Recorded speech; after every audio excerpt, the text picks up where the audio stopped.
Hello friends, જય માતાજી, જય શ્રી કૃષ્ણ. સ્વાગત છે તમારું મારા કિચનમાં. તો ફ્રેન્ડ્સ, આજે આપણે બનાવીશું શિવરાત્રિના ઉપવાસ માટે શક્કરિયામાંથી બે અલગ રીતે બનતી વેફર્સ, જે એકદમ ઓછા સમયમાં બનીને રેડી થઈ જાય છે. ફ્રેન્ડ્સ, જો તમે આ રીતે શક્કરિયામાંથી એકવાર વેફર્સ બનાવી લેશો ને, તો તમે બટાકાની વેફર્સ અને ફ્રેન્ચ ફ્રાય ખાવાનું તો ભૂલી જ જશો. એટલી ટેસ્ટી અને ક્રિસ્પી બને છે આ વેફર્સ. તો રેસીપીને સ્કીપ કર્યા વગર જરૂરથી જોજો. અને ચેનલમાં નવા છો તો સબસ્ક્રાઈબ જરૂરથી કરી દેજો. નવા વિડીયો જોવા માટે બેલ આઇકોન પ્રેસ કરી દેજો. ફટાફટ આવી જાઓ કિચનમાં. તો ફ્રેન્ડ્સ, આજે આપણે શિવરાત્રી માટે સ્પેશિયલ ફરાળી વેફર્સ અને ફરાળી ફ્રેન્ચ ફ્રાય બનાવીશું.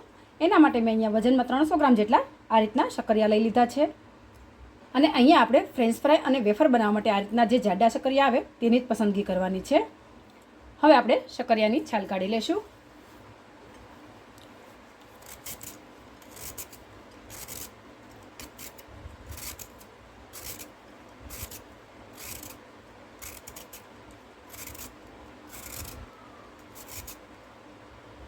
હવે આપણે બંને સાઈડથી આ રીતે તેને કટ કરી લઈશું અને શક્કરિયાને આપણે આ રીતે પાણીમાં એડ કરી દઈશું, જેથી તે કાળા ના પડે.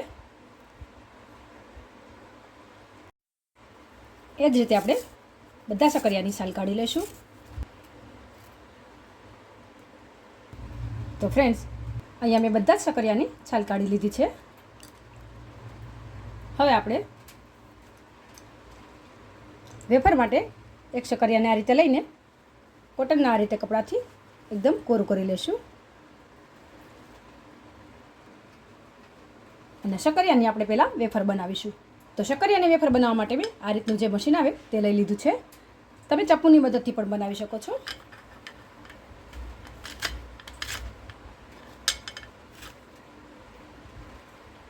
આ રીતે આપણે બધી જ વેફર બનાવી લઈશું. તો આપણે વેફરને તળવા માટે તેલ ગરમ કરવા મૂકી દીધું છે. આપણે એક વેફર એડ કરીને તેલને ચેક કરી લેશું. તેલ સરસ એવું ગરમ થઈ ગયું છે. તો હવે આપણે વેફર તળી લેશું. તો આપણી બધી જ વેફર બનીને રેડી થઈ ગઈ છે. આપણે તેને ફ્રાય કરી લેશું. ફ્રેન્ડ્સ, વેફરને તળતી વખતે આપણે ગેસની ફ્લેમ એકદમ મીડિયમ રાખીશું, જેથી તે એકદમ ક્રિસ્પી થાય અને અંદરથી કાચી પણ ના રહે. હવે વેફરને એકદમ ક્રિસ્પી બનાવવા માટે અહીંયા અમે થોડું પાણી લઈ લીધું છે. તેમાં 1 ચમચી જેટલું મીઠું એડ કરીને મિક્સ કરી લેશું. હવે આમાંથી આપણે 1 ચમચી જેટલું પાણી વેફરમાં એડ કરીશું અને મિક્સ કરી લેશું. ફ્રેન્ડ્સ, પાણી એડ કર્યા પછી વેફર એકદમ નરમ પડી જાય છે, તો એકદમ ધ્યાનથી અને હળવા હાથે મિક્સ કરવું, જેથી વેફર્સ તૂટી ના જાય. આ રીતે બંને સાઈડ ફેરવતા જઈને વેફર ક્રિસ્પી થાય ત્યાં સુધી તેને થવા દેશું. ફ્રેન્ડ્સ, આ રીતે મીઠાવાળું પાણી વેફરમાં એડ કરવાથી વેફર એકદમ ક્રિસ્પી બને છે. તો તમે પણ આ ટ્રીક ફોલો કરી આ રેસીપી એકવાર જરૂરથી ટ્રાય કરજો. તો આપણી વેફર તળીને રેડી થઈ ગઈ છે. આપણે વેફરને કાઢી લઈશું.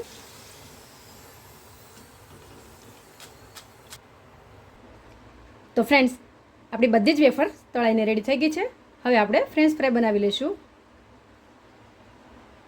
તો આપણે એક શક્કરિયાને આ રીતે કપડાથી કોરું કરી લઈશું અને ચપ્પુથી તેને આ રીતે બે ભાગ કરી લઈશું.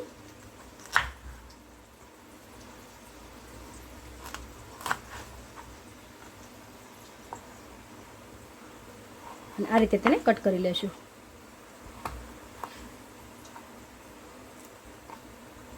આ રીતે આપણે બધી જ ફ્રેન્ચ ફ્રાયને કટ કરી લઈશું.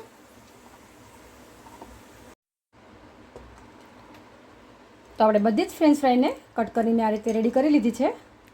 તો હવે આ ફ્રાઈઝને આપણે એક કોટનના જાડા કપડા ઉપર આ રીતે તેને સૂકવી દેશું. બધી જ ફ્રાઈઝને આ રીતે એકદમ સારી રીતે ફેલાવી દેશું. આ રીતે તેને કોરી કરી લેવાની છે. તો આપણે જે તેલમાં વેફર તળી હતી, ફરી એ જ તેલમાં આપણે આ રીતે જારામાં થોડી ફ્રેન્ચ ફ્રાય એડ કરીને તેલમાં એડ કરી દઈશું. અને આ રીતે ઉપર નીચે કરતા જઈને બંને સાઈડ તેને તળી લેશું. અને અત્યારે આપણે આ ફ્રાઈઝને 80% જેટલી જ કૂક કરવાની છે, પછી તેને કાઢી લેશું. તો ફ્રેન્ડ્સ, અહીંયા આપણી આ ફ્રેન્ચ ફ્રાય 80% જેટલી કૂક થઈ ગઈ છે. હવે તેને કાઢી લેશું અને થોડા ઠંડા થાય ત્યાર પછી બીજી વાર ફ્રાય કરીશું. ને આ રીતે બે વાર ફ્રાય કરવાથી જ આપણી ફ્રેન્ચ ફ્રાય એકદમ ક્રિસ્પી બનીને રેડી થાય છે. તો ફ્રેન્ડ્સ, અહીંયા આપણી આ વેફર થોડી ઠંડી થઈ ગઈ છે, તો હાઈ ગેસની ફ્લેમ પર આપણે બીજી વાર તેને ફ્રાય કરી લઈશું.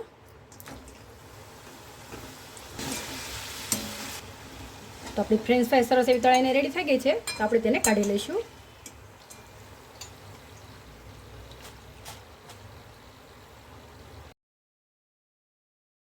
તો આ ફ્રેન્ચ ફ્રાઈને આપણે થોડો ટેસ્ટી બનાવવા માટે થોડો સંચળ પાવડર એડ કરીશું.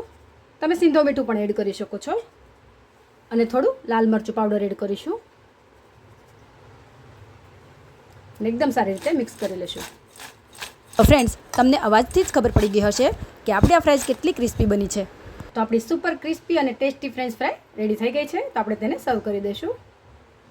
તો ફ્રેન્ડ્સ, તૈયાર છે આપણી ફરાળ માટે એકદમ સુપર ક્રિસ્પી શક્કરિયાની વેફર્સ અને શક્કરિયાની ફ્રેન્ચ ફ્રાય. તો ફ્રેન્ડ્સ, તમે વારંવાર એક જ ફરાળ ખાઈને કંટાળી ગયા હોય તો આ શિવરાત્રી પર શક્કરિયામાંથી બનતી આ રેસીપી તમે પણ એકવાર જરૂરથી ટ્રાય કરજો. અને રેસીપી પસંદ આવે તો વિડીયોને લાઇક કરી વધુમાં વધુ ફ્રેન્ડ્સ ગ્રુપમાં શેર કરજો, જેથી એ લોકો પણ આ શિવરાત્રીના ઉપવાસમાં આ રેસીપી ટ્રાય કરી શકે. અને તમને મારી રેસીપીઓ કેવી લાગે છે તે મને કમેન્ટમાં જરૂરથી જણાવજો. તો બાય ફ્રેન્ડ્સ, જય માતાજી, જય શ્રી કૃષ્ણ. ફરી મળીશું નવી રેસીપી સાથે. Thanks for watching.